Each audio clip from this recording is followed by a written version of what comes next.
Aries. All right, so you have a tower card. Now, the tower is a dissolution of something, a breakdown of something, something that is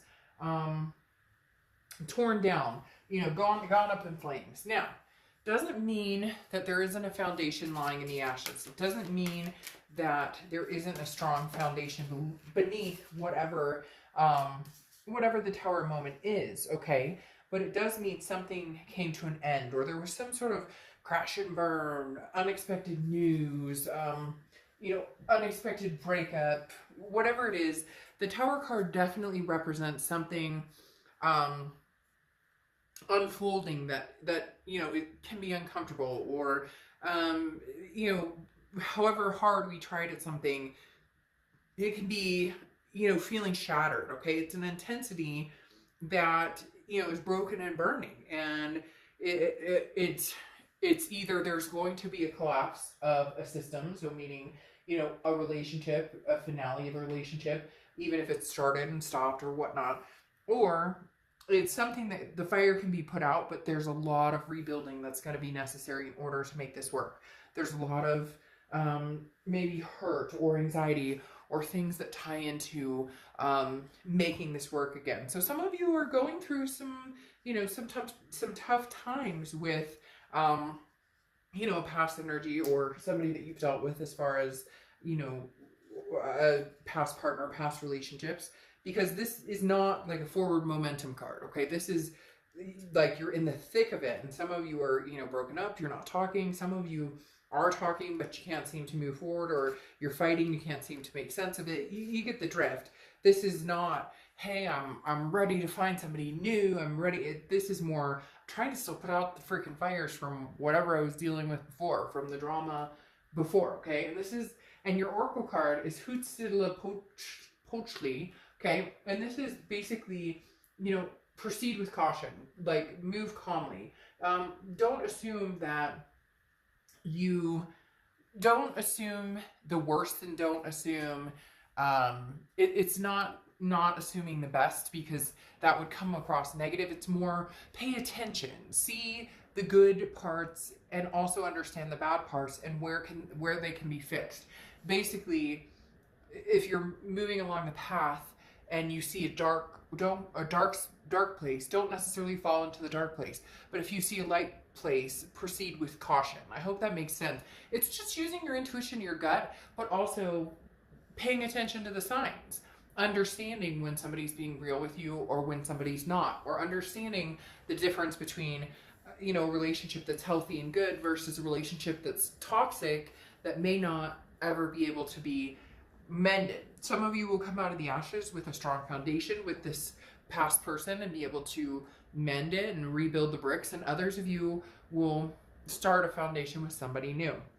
Now, the next card you have is your current position coming into the end of the month, and you have the Page of Wands. All right, so there's something going on for a few of you Aries, and it could be a lot of you Aries, that is very much dealing with communication with this person, or non-communication, and now you're going to have some sort of communication at the end of May. Maybe there's been a dark period of no talking, no anything, isolation, ghosting, whatever it is. The Page of Wands represents a spark, a curiosity, some sort of confidence. So somebody gets up the confidence to have a conversation, and they're talking about this darkness as though it went blank, and nobody's gotten closure. Again, the embers are still a little bit fiery, so there may be like some tensions where you guys want to talk and you really love each other, but you can't seem to come together in a mind space. And I think that's because for a lot of you, you've been dealing with the toxicity, the devil that kept coming up before in a few reads. So it's not that you 100% are sure you want to close this off. Some of you are going to be like, oh, screw that, Dark Dove, I'm 100% sure. Well, then, this isn't your read. But for a lot of you, you know as well as I do that it's not 100% completely burnt to the ground. The tower is not completely crumbled. There is some major communication that's going to come in, whether they contact you or you contact them. Doesn't matter if there's ghosting or this, that, and the other. Some people are going to say, well, they're in a relationship. There there is communication or some sort of connecting that's going to be happening in the next few weeks. Now, the next card you have is how you're feeling coming into the rest of the month. And you have the Hierophant, which is Taurus card. Could be dealing with the Taurus, but the Hierophant is about intuition. But this is a time of self-improvement, okay? This is a time of focusing on you, not worrying about what everybody else is up to. This is, you know, meditating. This is devoting yourself to making sure that you're in the best place you can. You know, be consistent. If you make a decision about this past person, be consistent with it.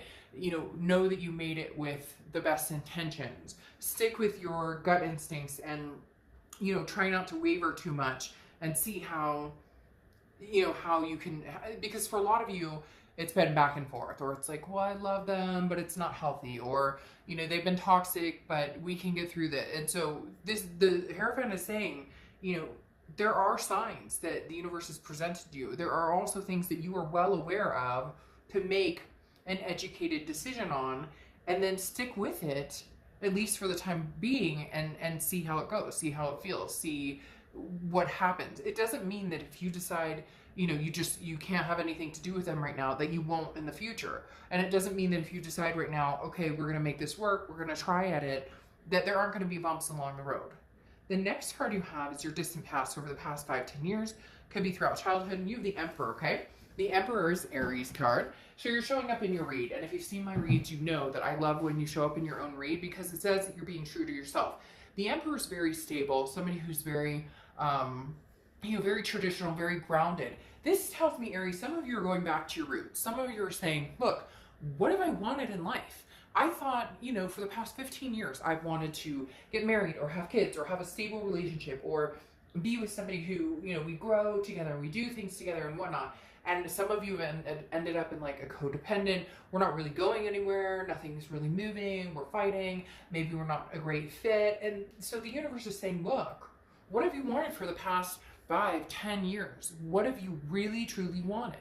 Can you get there with this person? Can you guys rebuild the bricks and make this happen again?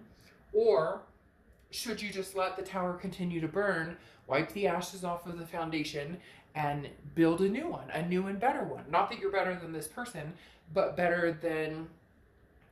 finding somebody that suits you better, suits your tempo better, lifts you up, builds your vibration instead of bringing you down. Okay, the next card you have is your immediate past over the past few weeks, past month or two, and you have the Eight of Cups. This is what I'm talking about, why there's some big communication coming in or something that's going to happen that you two will inevitably need to speak, meet up, you'll bump into each other, you'll hear something about each other, whatever it is, because the Eight of Cups is the past few weeks, past month or two, nothing's moving. The Eight of Cups is very stagnant, it's a dissatisfying energy, it's motionless. Nothing's going in either way. You're not looking for a bunch of other cups, but you're not sure about this cup either. You're keeping this cup over here. So you still love this person and you still have a very, very strong connection. And for some of you, you are in the thick of it. There is a shitstorm going on. Excuse me, but for some of you there is, and you know that. And so the Eight of Cups is kind of this silence. We're not moving forward, but we're not moving back. So you're just very stagnant because you're not sure which way, and you're not necessarily ready to jump ship and start pursuing, you know, some other major relationship. The next card you have is your distant future, so over the next few months, and you have the Lover's card, which is Gemini's card. So you could be dealing with a Gemini or have Gemini placements in your chart. But the Lover's card is love. It's a duality. I don't feel that this is a new person. I feel like there's a possibility you may end up back with an old flame. Now it could be an old flame that's a different old flame. It doesn't have to be the same old flame. But right now, and we'll get through the rest of the cards, there's not a newness here. The tower is not, hey, this is something new. This is like, I'm getting over something from the past, but there's nothing here that's saying, hey, there's something new coming, because right now it's stagnant. The energy is not there, okay? So the Lover's card is definitely stating there's still passion here, there's still a connection here, there's still energy here. All right, the next card you have is your immediate future, so over the next few weeks. And you have the King of Wands. Okay, this is a moral high ground. This is just feeling very good, feeling very positive in your decisions and what you want to do. So a lot of you already know what you want to do. It's just about sticking to it, as I talked about with the Hierophant. Not being wishy-washy, making a decision that you know is going to suit you, even if it's hard, even if it is walking away, knowing that you're not going to waver, because nothing's permanent. Okay, it really isn't. People, and people always in private reads, or just in general, people who contact me, and even in life, and people I talk to, and people I deal with on a regular basis, they always assume if I cut this energy off, or I'm not with this person again, we'll never find each other again, or we can never get back. That this is the end. It's the end. You know what? For some of you, yes, it is the end, and that sucks, and it fucking hurts, and you're gonna cry, and you're going to mend yourself, and you're going to lick the wounds, and you're going to go through the stages of grief and anger and resentment, and eventually you'll grow tired of all of that and come out in a much brighter place. Okay, you just will. And Aries, you guys are a sign who can make it or break it, regard, like whatever is thrown your way, you can handle it, even when you think sometimes you can't. You can, because you're a very, very strong sign. Now, the thing I'm talking about with that situation is, for right now, with the king, this is very magnetic. Okay, the king is somebody who's a leader, somebody who's very good with other people, who communicates very well. So I feel like this is a potential that you will be communicating with somebody, that you will be moving forward as far as trying to figure out what your goals are and what your abilities are with this person. But communication is key, because the King of Wands is somebody who has a lot to say, but is very eloquent in saying that, and then very good at getting their point across. So there may be a possibility for you guys to get together in the future, okay, or to reignite some sort of passion. But the King of Wands is, look, we need to have a conversation. We need to talk. This person is very drawn to you, Aries. And yes, for some of you, it's a codependency, that they're very, like, they're used to it, and so you really have to have that conversation. Do we still love each other, or is this just a commonality of, we're so used to this that we don't know how to let it go, and then it's, well, I'd have to get back out there, and what if I never find anybody? So you need to draw the line between reality and fiction of what the right decision is for you. But at the end of the day, the King of Wands is able to express what they want, what they truly value, and that's going to be a very important key for the rest of this month and going into June. How you guys can successfully communicate, if you can. Because there's somebody out there who, like, doesn't listen. So you could repeat yourself over and over. That's what I was talking about with this Emperor. I thought we were going to have kids. I thought we were going to get married. I thought we were going to take the next step. Never quite got there. And this is you kind of putting your foot down, saying, I'm not budging in what I'm looking for, and if it's not with you, then it's not with you. But you don't want to force them into something either, because then resentment comes from it, and you don't want to feel forced into not sticking by what it is you want, because then there's resentment on your side as well. The next card you have is the Ace of Wands. So somebody could be pregnant, or somebody could be dealing with a pregnancy, or wanting to get pregnant, or have kids, or dealing with kids. But the Ace of Wands is also a passion, okay? This is also like a reignition. And I feel as though this is a reignition, whether it's with, this person or not. This passion is not going to die within you. It's almost as if you've made a pact to yourself, saying, I won't lose this passion. I won't lose. This is, creativity, and it's like hot passion, very hot passion. So you're at the precipice of, well, there's a lot of hot going on, a lot of heat, and obviously you're a fire sign, so you could be dealing with another fire sign, Sagittarius or Leo. But the Ace of Wands is just feeling on fire. And it's almost as if, hey, baby, if you don't want me, somebody else will. I can't explain it. The Ace of Wands is you knowing that even if it's past hunka burning love coming back in, or eventually it's going to be somebody new, you're feeling that vibration of being ready to accept and give love. Okay, the next card you have is the Queen of Pentacles, which is how you're feeling throughout the end of the month. The Queen of Pentacles is very maternal, paternal, wants to take care of somebody, wants to be loved and taken care of in return. However, she or he, I don't apply sexist cards, has grown very wise, okay? They've learned their lesson, so you're not going to repeat the patterns. Either this person steps up, you guys can make this happen, or they don't. Now, cross watchers, as I said, it can be reversed. So it could be about, Aries needing to step it up. But the biggest thing here is, I give what I receive. So if you're going to be with somebody who doesn't treat you well, doesn't have time for you, isn't attentive, doesn't want to work things out, doesn't want to move forward with maybe the plans and energy you once had, then you're not going to put a lot of energy into making this happen again or to reuniting. Now, your hopes and fears is the Four of Wands. The Four of Wands I love because this is resting, this is a happiness, this is a first completion. I do feel for some of you this first completion is getting over the past and possibly having a new beginning with this person. Could be a new beginning with somebody else. I know there's going to be people out there who are like, oh, no, I'll never go back to the past. But you have to admit you're a little curious because you are watching this video.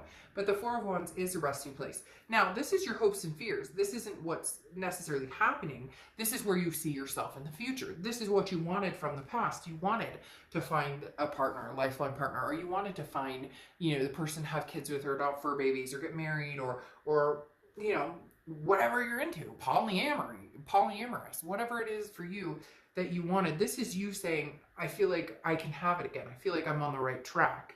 The next card you have is your outcome, and you have the High Priestess. So paying attention to the signs, paying attention to what's around you, because the High Priestess is definitely, like, okay, I will put the work into what I need to here, universe, but I'm going to need you to also, like, give me some guidance. I'm going to need you to also, show me what, this is an ability to focus on what's coming up and not rushing into anything, not forcing anything. A lot of you will sincerely be looking at the signs going, this is a really good idea. We should talk about this. It looks like we can get along lovingly. Very interesting. Looks like we can have a decent conversation now. Maybe you're not being as harsh, or you guys aren't, beating each other up as you were before. And I'm not talking about physically, although if you're in that situation, please leave and get help. But I'm talking about, mentally beating each other up or verbally or whatever, just taking stabs at each other as every couple, for the most part has done, or especially if there's breakups or hurt feelings or whatnot. So, like I was saying, with the High Priestess, you'll have this intuition, this gut that either, yes, it's okay, we can put out these flames and we can kind of rebuild, or no, like it's completely destroyed and I can't go forward. However, interestingly enough, you have the Page of Cups, which is looking at things through loving eyes, which is seeing the love in everything, which is seeing the potential in everything. There is a possibility that this past can come back. There is a possibility that you guys can once again see this. The Page of Cups is an innocence. It's a childlike innocence. So it's very interesting because you have a lot of children stuff going on here, because you have this card, which has a baby in it. You have the Empress, which is very nurturing, very loving. You have all these kids here. You have all, well, could be little kids or little dwarf minion, whatever this is. But like literally, there's a very strong kid energy. But the Page of Cups does represent a childlike innocence, but that's more of a, starting fresh, starting new, not holding those grudges and trying to wipe the slate clean, trying to say, okay, we're starting brand new, and we're going to look at this with like the passion and romance we used to have, or a newfound passion and romance for some of you. For some of you, it's going to be like, you had me at hello. You never thought you'd hear from them again. They never thought they'd hear from you again. And it's almost like, okay, I knew that if they ever came back around and if they ever came back around and communicated with me with this Page of Wands, then I knew that we would be, moving somewhere. Okay, now, then you have the Three of Wands here, which kind of goes along with the Four of Wands, your hopes and fears, but this is the beginning stages of it. This is getting to where you want. The Three of Wands is moving forward. It's planning. It's a partnership. It's a growth. If you can maintain this partnership with this other person and have it and really have a partnership to where it's, compromised for both people. It's not just one-sided, because for a lot of you, you're in a situation where it was all about what they wanted or all about, what you wanted or vice versa. The Three of Wands is two people coming together, these boats coming together on calmer seas and saying, well, what direction are we going? There is a very big child vibe here, whether it's stepkids, whether it's your kids, whether it's pregnancies, whether it's you want kids, whether you're going to have kids, whether you're going to adopt fur babies. Because even here you have the Two of Wands and the two boats, but then you have the third wand, which is kind of like, where are we going here? But the Three of Wands, again, is that building up some sort of partnership or planning a future. And as I stated before, it feels like it's a connection to the past. Now, you have the Queen of Pentacles again here, which more kids, more maternal, paternal energy. Now, kids may have nothing to do with some of you. It may not resonate at all, which is fine. Take what resonates and leave the rest. But the Queen of Pentacles is, again, that wise energy who wants to be attentive, who wants to love on somebody, who wants to share their love with somebody, but they're doing it with the respect that somebody else is showing them as well. Somebody else is bestowing this respect, and therefore it's being reciprocated on your end, okay? Now, you have the Knight of Pentacles here twice. The Knight of Pentacles or Knight of this, however you want to call it. The Knight of Pentacles is very cautious, very hardworking. So when you do have this conversation with this person, when you guys do come together and have some sort of communication, it's going to be very cautious. This isn't jumping back in to where we let off. This is, you know, this is a person who's will not waver in my ways. So when this person comes back in and communicates with you, you're going to be very clear about the things that you wanted. You're going to be communicating as that King of Wands with this is how I see it, and I'm not budging from that. So if we can't come eye to eye, then it's just not going to work. Let's let the tower burn. We'll put our, you know, own flames out. We'll dust off our own ash. You're not willing at this point with this Knight of Pentacles twice coming out to waver on what it is you want or what you believe or how you're feeling in a certain situation. Now, like I said, you have the Empress here, and the Empress is very nurturing as well. The Empress is very much very warm, compassionate, and one of my other decks, the Empress shows up as pregnant because she's radiating like a powerful feminine energy. Again, I don't apply sex to the cards, but it could be, you know, a very, you know, a very high possibility you're dealing with children, as I said. Now, the Empress is somebody who is just excited in general, who it's a blessing. So for some of you, this is a very big blessing because you never expected that you guys would come back together. Like I said, for some of you, it's going to be almost like a holy shit moment. Never thought I'd hear from you again, but it's that movie that for some reason has been referenced like twice this month. And I don't know why, because I haven't seen it in years, but you can research it. I don't know if I'm allowed to say it on here, so I'm not going to say it, but you know, it's that You Had Me at Hello. For some of you, it really is that, because you know that it probably took this person everything they had in their being to contact you again. Now, leaving you with the Oracle card of advice, okay? Advice is saying, if you guys don't understand something, or if you guys can't figure out, like if you're saying, this is what I want, this is what I'm needing, this is what we've talked about, and they're going, but I don't understand, you're having a conversation. Like these two are having a conversation. It's this night, or not this night, sorry, the King of Wands I was talking about, where if there's clear communication that comes through here, Aries, you might actually find yourself being able to come through this, at least understanding where each other is coming from. I'm not saying it's going to be a rush to be back together, but eventually, if communication is good and if communication is solid, there's a possibility for this Lover's card to, you know, pop back in and have potential for, you know, a second coming or a third coming or fourth coming or fifth coming. Some of you have been back and forth like we all have, where it's makeup, breakup. But for a lot of you, this is something you're not seeing, or you were like, again, you're like, whoa, look who's back, or I didn't expect to see you back. So could even be not your most recent ex, but like somebody else from the past. All right, Aries, I'll see you soon. Bye.